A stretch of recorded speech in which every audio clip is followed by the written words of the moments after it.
बिस्मिल्लाहिर्रहमानिर्रहीम अस्सलाम वालेकुम। आज हम बात करेंगे कोकस कैक्टाई के बारे में। ये बेसिकली एक plant animal kingdom based remedy है, लेकिन कैक्टाई से बेसिकली हम समझते हैं बाज़ दफ़ा कि शायद ये कैक्टस प्लांट से बिलोंग करती है। ये बिलोंग करती है लेकिन डायरेक्टली नहीं करती। इसका मतलब ये है कि एक छोटा सा इंसेक्ट है जो इसी पौधे के ऊपर यानी कैक्टस के पौधे के ऊपर रहता है, और हम इसी इंसेक्ट से, उस कीड़े से हम इस दवाई की तैयारी करते हैं।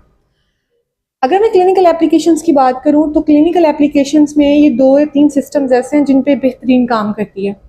फर्स्ट ऑफ ऑल तो ये मुझे रेस्पिरेटरी पे बहुत अच्छे रिजल्ट्स देती है, एंड सेकंड इज दिस कि ये किडनी और यूरिनरी इन्फेक्शंस या यूरिनरी ट्रैक के जो प्रॉब्लम्स हैं उन पे बहुत अच्छे रिजल्ट्स देती है। तीसरी बड़ी इंपॉर्टेंट चीज़ है फीमेल्स के अंदर, जब उन पे मेंस्ट्रुअल ब्लीडिंग या लिकोरियल डिस्चार्जेस बहुत लार्ज क्लॉट्स की शक्ल में, और ख़ास तौर पे जब वो यूरिन पास करने जाती हैं उस वक़्त आएँ, तो भी इसका इस्तेमाल जो है वो हमें फ़ायदा दे सकता है। अब बात करते हैं इसके एज ग्रुप के बारे में। आमतौर पे मैंने ज़्यादातर इसको बड़ी उम्र के लोगों में यूज़ करवाया है, और बूढ़े लोगों में ये बहुत अच्छे रिजल्ट्स देती है। इसके अलावा अगर बात करूँ जेंडर के बारे में, तो इसके फीमेल्स के, जैसे कि मैं बता चुकी हूँ, रिजल्ट्स बेहतरीन हैं।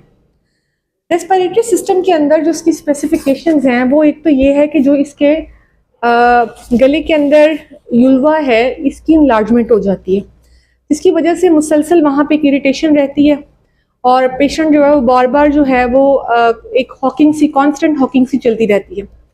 मरीज इरिटेबल सा रहेगा, यानी आपके फेरिंग्स का जो रीजन है ये पेशेंट इसके सिम्टम्स आपको देगा। अच्छा, मैं यहाँ एक बात बताती चलूँ। इसके अंदर एक बहुत ही स्ट्रिक्ट किस्म की, थिक किस्म की बिस्किट सी डिस्चार्जेस हैं गले की, थ्रोट की, लेकिन यही डिस्चार्जेस एंटम टार्ट में भी मौजूद हैं। लेकिन इन दोनों का डिफरेंस ये है कि कोकस कैक्टाई में जो सिम्टम्स हैं या जो डिस्चार्ज है गले का, वो जो थिक डिस्चार्ज है वो फेरिंग्स से आ रहा होता है बिकॉज ऑफ द फेरेंजाइटिस। लेकिन एंटम टार्ट के अंदर ये जो डिस्चार्ज है या ये जो सिक्रीशन है, ये बेसिकली आपके रेस्पिरेटरी सिस्टम या लंग्स कह लें, वो इन्वॉल्व हो चुके होते हैं और वो वहाँ से आ रहा होता है। दोनों में एक्सपेक्टोरेशन डिफ़िकल्ट होता है, लेकिन इसका पेशेंट आपको बताएगा यहाँ से नहीं निकल रहा, यहाँ पे फंसा हुआ है। बट एंटम टार्ट का पेशेंट एक प्रेशर, एक ऑपरेशन और एक कंस्ट्रिक्शन फील करेगा अपने लंग्स के ऊपर भी, और वो बताएगा कि मेरे लंग्स में कुछ है जो कि खांसी के बावजूद बाहर नहीं आ रहा, और बहुत मुश्किल से, बहुत डिफ़िकल्टी से वो बाहर आता है। ये कफ के लिए ये 2 मेडिसिन बहुत इंपॉर्टेंट है इन मेजर डिफरेंसेस के साथ। अच्छा, इसके अलावा इसकी एक बड़ी इंपॉर्टेंट सिम्टम है, इसमें ना एक बहुत कांस्टेंट कफ है, वूपिंग कफ लाइक आप कह लो, बहुत ही ढीठ किस्म की खांसी कह लो।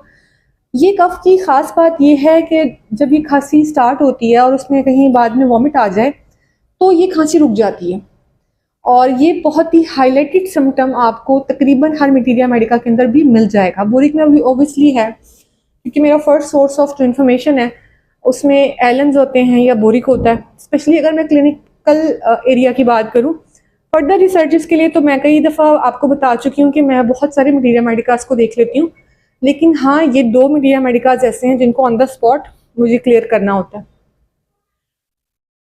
अच्छा, अब बात करते हैं कुछ यूरिनरी सिस्टम के बारे में। यूरिनरी सिस्टम की भी बेहतरीन दवाई है, और इसके अंदर ब्रिक रेड सेडिमेंटेशन होती है पेशाब के साथ। ये यूरिन के साथ बेसिकली ब्लड होता है और छोटे छोटे जर्रे होते हैं। इसमें पीछे की अगर हिस्ट्री देखें या पैथोलॉजिकल रीजंस देखें तो उसके अंदर हमारे पास कैलकुलाइज भी आ सकती हैं, हीमाचोरिया भी हो सकता है, इसके अलावा यूरेट्स भी हो सकते हैं।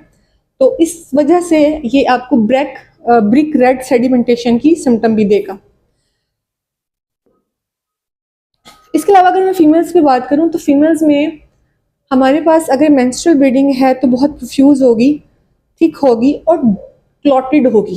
इसकी ब्लीडिंग डार्क हो सकती है, बट क्लॉट्स इसमें प्रोमिनेंट हैं। इवन इसका लिकोरिया ये भी बहुत क्लॉटेड है, और इसकी जो क्लॉट्स हैं वो स्पेसिफिकली जब ये यूरिन पास करने जाती है उस वक़्त इसके क्लॉट्स जो हैं वो आसानी से पास हो जाते हैं। अब बात करते हैं इसकी पोटेंसी के हवाले से। पोटेंसी के हवाले से मैं ये कहूँगी कि ये 30 में बहुत अच्छा काम करती है, लेकिन इट्स अबाउट यू कि आपकी पोटेंसी क्या एक्सपीरियंस देती है, आप उस पर चल सकते हैं। जज़ाकल्लाह।